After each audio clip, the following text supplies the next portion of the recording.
मसीदगिना September की तारीख तहान सतरंब नन कोऑपरेशन मूवमेंट से मसीदगी कॉल अप तौरे लोइना सेप्टेम्बर की तांग तराग मंगा फाउगी मनुंगदा अखोन तालिब डिमांड सिंगसे मसी खन बिद्रगदी लाखदरिबा सेप्टेम्बर की तारीख तराग मंगा दगिदी अखोई हानगी नन कोऑपरेशन मूवमेंट नत्तबो तम अकनबा तवार पुनबक थबक सब चार लेपा अदुगा एयरटेल की फंक्शन असे मसी अखोई स्टेट से सुबताउ तहनदनबगी अदु यौना अखोई अकनबा पुंथा अखोई मसी सुबा रेस मसीदैदा और मणिपुर एयरटेल वर्कर्स यूनियन की president general secretary vice president अमदतई थौपुबत लेना अखोई all India trade union congress Manipur का एयरटेल वर्कर्स यूनियन का मिनरीबा सिगी मरक्त के अखोई याइतु सिगी प्रेसिडेंट वर्किंग प्रेसिडेंट को समूह ऐसा L Satin Kumar general secretary all India trade union congress Manipur मरुओइना सिगी सुबा प्रेस मीट असी अयागना all Manipur Airtel workers union की बहुत सिंजरगा कोई स्टेट से लेदिबा एयरटेल की थौमी सिंह मरुओइना टावर मयाम यामनि चिना पानरिबा मरुओइना कोई मणिपुर लेदि से अराउंड 400 की मथक्ता लैबा टावर सामरिंग तकलैबा मदुदा थबक सुबा अदुबा वर्कर्स सिमी सिंह मसी ngasiदी अदुकी मतिक याम साथीबा खुदोंथीबा कया अमा मायोनारे अदुगुंबा एयरटेल की माइकैदगी अखोई लेरिबा सिमी सिंहदा अदुगु थागी पिफम थोकपा खुसुमन मधु याम पिकपा खुसुमन अहानबदि खिनवाइना पिरमदे 2015 दगी हौरगा जेक रुपा लिसिंग तरुका चमगा खक मतम मतम की निखी नुवाइना थाव हानबगी मधुगी खुदों चाबा फंगदे लोइना वर्कर्स सिंगना याम तंगाई फदबा मधुदी अखोई टॉर्च लाइट अदुगु लोइना रेड कोट गमबूट अखन कया की अदुगुंबा अदगी अतै इंसेंटिव कया पेम थोप पुनमक तो निखी नुवाइना पिरक्तबा अदुगु लोइना तंगाई फदना कोई वर्कर्स से कोई मिनिमम वेज मधु फंक्शन थुई हाइदना याम सांगना कोई टेप लेतना डिमांड तौर लाता है अदु नॉर्थ ईस्ट रीजन की ओइन लेजिबे शिलोंगा कोई क्यारक न चले कोई वाकत क्या तौरे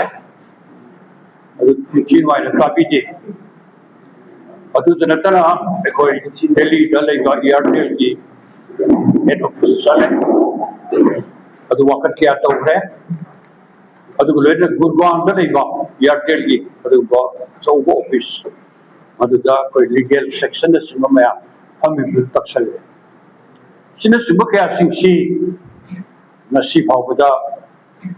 कोई एयरटेल एम्प्लॉइज सिना थेंगनरिबा वर्कर्स सिना थेंगनरिबा अदु खुदों थिबा क्या सिंसे मसी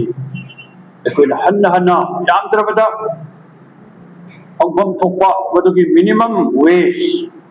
मदु पीबीयू हाइदना अदुबो मिनिमम वेज मदु यौद्रफावदा एटलीस्ट अखोई हुजिक यामद्रबदा नोमोई लुपा 400 कुबदंगी अदु अराउंड हुजिक 6500 मक फंगी बिसे से 14000 गुंबो याम मरम जाबा पूरा पूरी अखोइना थामदा अखोई ट्रेड यूनियन की डिमांड 26000 ने अब अदु अखोई हाइजद्रे अब अदु लुपा लिसिंग तरागा मरी उबदंगी अखोई फंगनबियो हाइद मदु वकत है मले सिने सिमो में आम सिसे ताद्रे सिना मरम ओरगा असिदि अखोई एयरटेल की वर्कर से खाम मक्तरे सिदगी दी अखोई होगिबा जुलाई की तांग तरागा तरुक तगी अखोई की नन कोऑपरेशन मूवमेंट होरे एयरटेल की टावर चनी मुनुमी बसे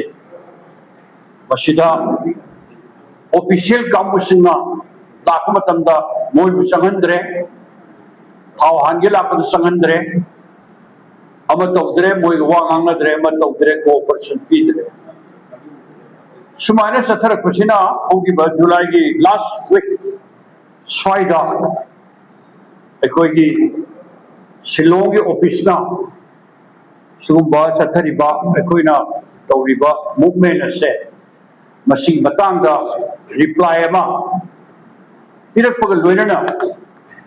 मधु रिप्लाई दुन करी हाइरी मधुदी अखोई नोइना संजलिबा तौरी मधुगी अखोई मधु याम मुन्ना खंगी अखोई याम सांग इतिहास अद अखोई खनबा होरगे अद अखोई सुपीरियर एसेंशियल सर्विस अदुरेन पब्लिक यूटिलिटी सर्विस सिंबा अदु फंगनबा थबक अखोई याम कन होनरी तौरी अदु दनतन नोई मिनिमम खुसुमन से वसी हंगनबा थबक से याम थुना अखोई तौरगे याम थुना अखोई पाइखतगे तो हुदती नोई संगेलिबा नन कोऑपरेशन मूवमेंट से खुदक थांदोपिरो अदु संगेलिबा मूवमेंट सिना नोई संगेलि सिमर मकांदा एयरटेल की सर्विस का अचौबा अपनबा मपीरे फंक्शन तो यादरे हाइबा सुबह रिप्लाई हैगद्रा अदुगुलेना कोई एआईटीसी दा all India trade union congress Manipur दा एयरटेल की यूनियन दा खमन नबगी दमक अखोई पाव अदुगी ऑफिस ला अदुबु अखोई कुछ खनरग मतुंगा अखोई ngasi कोगरिबा प्रेस कॉन्फ्रेंस असे